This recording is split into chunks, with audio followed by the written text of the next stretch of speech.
नमस्कार। हम एक भोजपुरी गाना फिर से लेकर आए हैं और हमारे पास कोई साज नहीं है, तो चौकी को बजा के ही हम गाना गाते हैं। और आपको अच्छा लगे तो चैनल को सब्सक्राइब जरूर कीजिएगा, ताकि हमें और अच्छा वीडियो बनाने का मौका मिले। तो चलिए सुनाते हैं। अब की छोड़ के जइबा हमके जे बहरवाए बलम जी।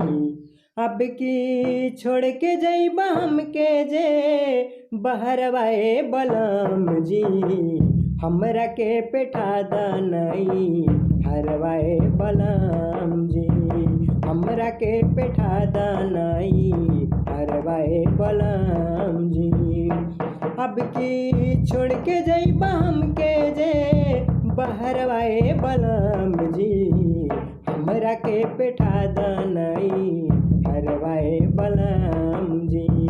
हमरा के पेठा दनई हरवाए बलम जी। चढ़ली जवानी बाया अकेले न रहला, तोहर माई बाबू के बोली न सहाला। चढ़ली जवानी बाया अकेले न रहला, तोहर माई बाबू के बोली न सहाला। अब की छोड़ के जइबा हमके जे, अब की छोड़ के जइबा हमके जे बहरवाए बलम जी। हमरा के पेठा दनई हरवाए बलम जी।